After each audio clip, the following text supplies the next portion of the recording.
Now, when we talk about don't try to reinvent the wheel, that was today's topic, right? Is don't try to reinvent the wheel. Like there's no point in trying to do it because you can't reinvent the wheel. I always say that there's nothing new under the sun,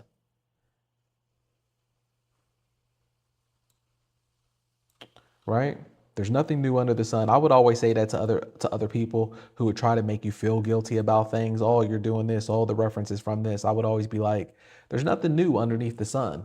Like there's a caveman who drew a dog, a buffalo, or whatever years ago. Are they going to try to say that you stole the idea of a buffalo or you stole the idea? There's nothing out there that hasn't been done before. So don't worry about wherever you're getting different ideas from. So one of the quotes that I've seen years ago, and I saved it, and I'm going to share it with you, is this right here. Nothing is original. Steal from anywhere that resonates with inspiration or fuels your imagination. Devour old films, books, music, paintings, photographs, poems, dreams, random conversations, architecture, bridges, streets, signs, trees, clouds, bodies of water, light, and shadows. It doesn't matter because this doesn't belong to us and everything has already been done before. So never feel bad that, you always have to be original because then that just slows down volume, that slows down time.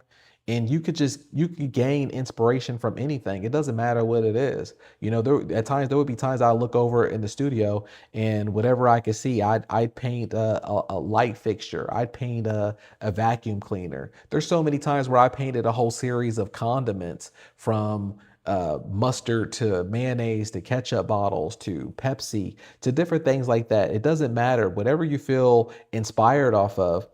And I take that into where it comes to business or even personalities from people where it's like I'm inspired by different people's mindset or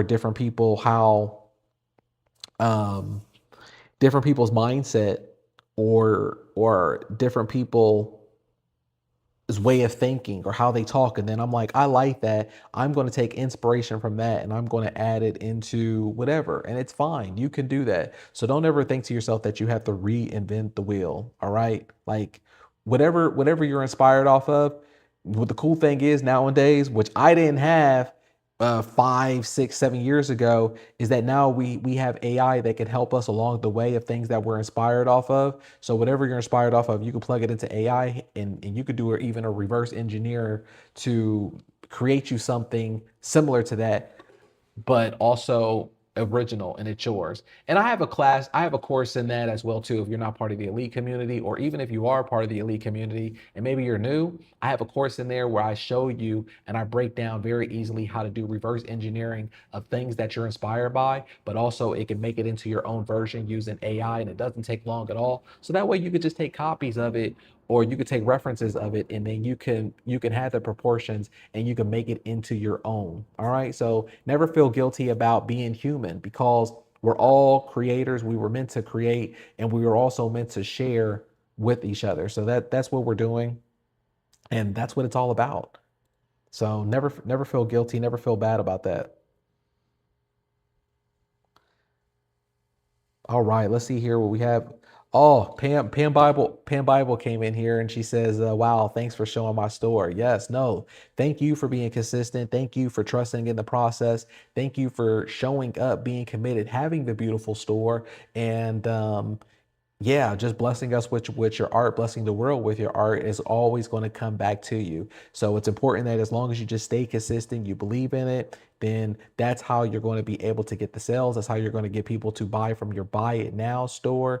And I mean, you have a beautiful store out there. So that's something to be proud of because there's a lot of people out there who don't have a business or a lot of people who try to get in business and you know how much it costs to start up a business. Like that's another thing that I talked about in today's live stream. Like it hit me.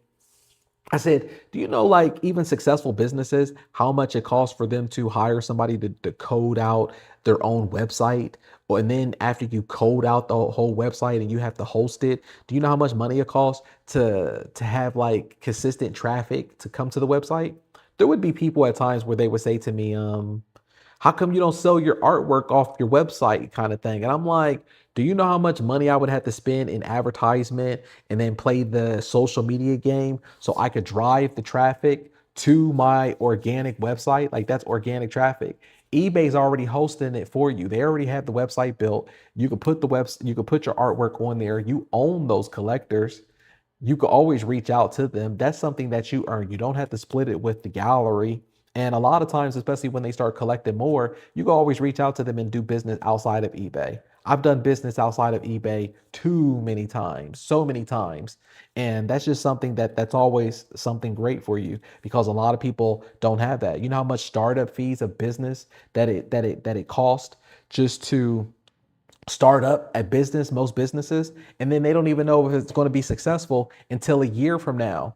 So sometimes people want things so quick and they're judging things based off of a month or 2 months. And it's like you're not going to even really get a real baseline until maybe 6 months to 9 months. But even still, from there, we have people who are making $20,000 within 4 months, within 3 months. And sometimes you just have to have a baseline and you have to have a realization, especially when it comes to other businesses, because a lot of businesses, even when they're successful, they're in the red for years or even the first year. And you have your own business. So that's something to be proud about. Always celebrate the small wins. I always talk about that. Celebrating the small wins is also how you bring back more money into yourself, because by us celebrating the small wins, it's all about being grateful. It's being grateful for everything, for the opportunity. I'm thankful for the opportunity to sell on eBay. I'm grateful for the opportunity that eBay's gave me over the years. I'm so thankful. And there's not a day that I don't wake up in the morning time and I don't say that I'm so grateful. I'm so thankful for eBay. I'm so grateful and thankful for the community. I'm so grateful and thankful for the opportunity to teach people and to coach people how to free themselves, how to make money, because nobody else will. You got to take care of yourself. And there we have it right there. That's the end of the video. Like I said, you don't have to be a traditional artist. You can do this for yourself. You can start making money as early as next week. You can have everything mapped out and set up for you. Click the link below. Join us in the eBay art community so you can do this for yourself. But if you're not interested, then that's fine too. Just leave me a like on this video. Let me know that you appreciate the art that we're creating and the cool stuff that we're talking about and that you're vibing with it. Hey, that means the world to me as well. All right, I'm going to check you out on the next video.